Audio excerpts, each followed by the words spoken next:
Oi, turma do livro Perturbações Espirituais, de Valdo Franco, Manuel Filomeno Miranda, no capítulo 13, Atividades Incessantes.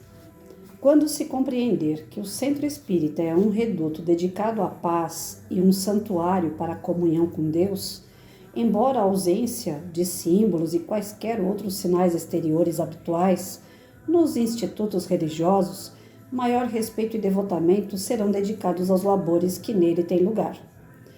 Erguido e mantido pelas vibrações mentais e realizações espirituais dos encarnados e dos desencarnados, torna-se uma ilha de harmonia no mar tumultuado das paixões humanas em desenfreio total. Atividades incessantes nele têm lugar, desde aquelas de natureza transcendental, com os espíritos em aflição, que são acolhidos e recebem o pábulo da esperança envolto na caridade, até os socorros aos viandantes carnais, que se encontram desarvorados. Ainda muito desconhecida, a doutrina espírita é luz na treva da ignorância, proporcionando discernimento em torno dos objetivos essenciais da existência física e do intercâmbio que existe, mesmo inconsciente, entre os dois planos da vida. Invadida pela perversidade de espíritos vulgares, aquele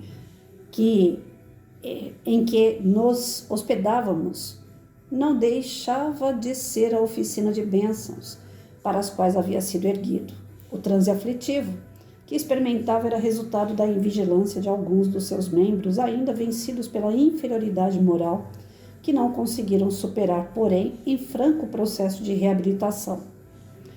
O nosso trabalho não tinha outro objetivo senão de orientar os inimigos do Cristo que se permitiam as agressões, não apenas contra aquele hospital de almas, mas tudo quanto significava ordem, progresso, ética e moral, disposições saudáveis para a fraternidade e para a paz. A abnegação de nobres mensageiros da luz, a semelhança do irmão Elvídio e sua equipe, assim como de médiuns e trabalhadores sinceros quão dedicados, constituíam os alicerces de segurança sobre os quais o bem se encontrava edificado. A transitória perturbação logo mais cederia lugar ao equilíbrio, caso aqueles que se fizeram responsáveis despertassem para a realidade transcendente, submetendo-se às sublimes determinações do alto. Na síntese do pensamento kardeciano, fora da caridade não há salvação. A caridade, no entanto, no seu sentido mais profundo, esparzindo bênçãos em todas as direções, braços abertos ao acolhimento dos infelizes, é a sua posterior iluminação.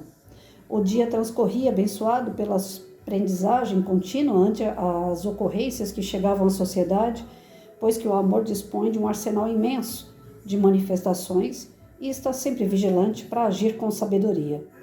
Preparávamos-nos para uma visita, uma nobre entidade espírita, no momento sob os acúlios de perturbação interna, inspirada pelos declarados inimigos do Cordeiro de Deus, quando fomos surpreendidos por peculiar acontecimento.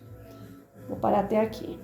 Então ele está falando aqui da importância da doutrina espírita, como é importante o centro espírita, como é importante o médium ser disciplinado, como é importante a pessoa que vai buscar ajuda, querer essa ajuda, querer a sua transformação, ajudar no seu próprio tratamento.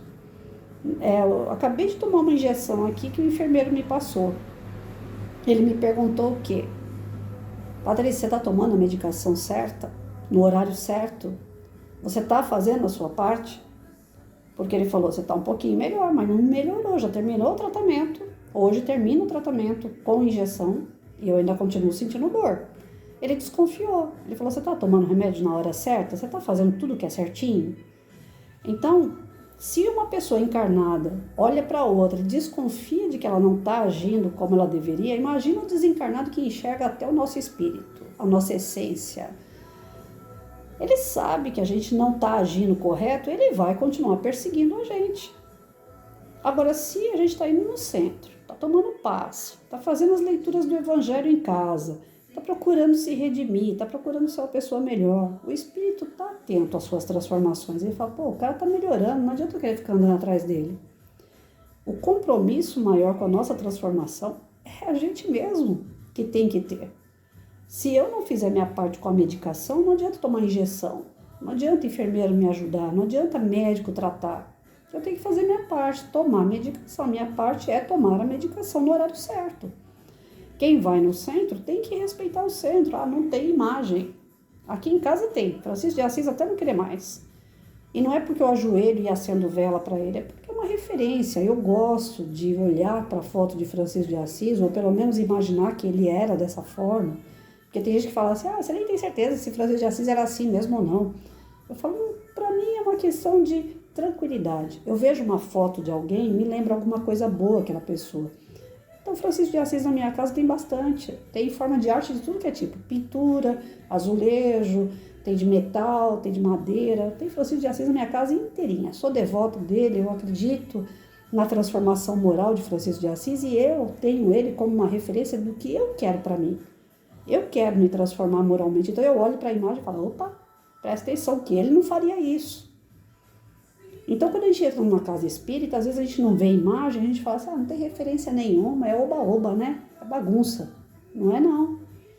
A falta de uma imagem dentro da casa espírita é porque nós não temos dogmas, não temos ritos.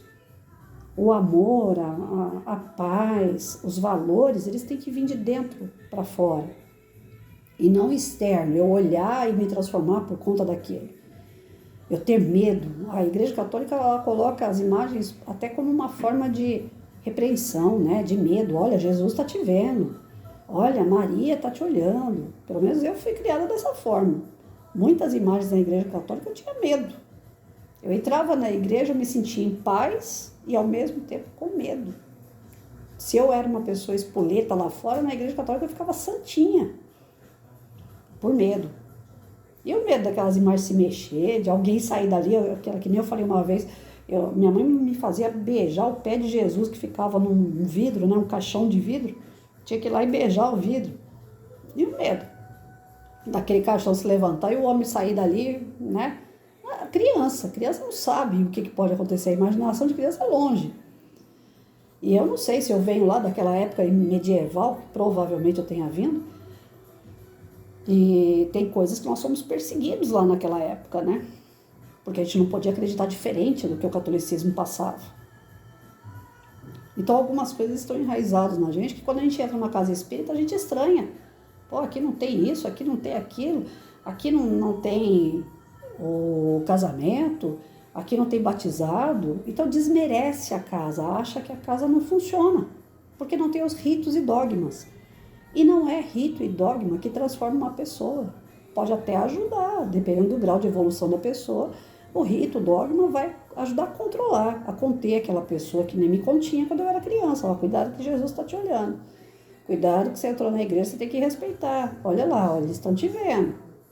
Os anjos estão todos apontados para você. Então, dependendo do teu grau de evolução, aquilo te inibe, evita que você faça algumas coisas. É válido.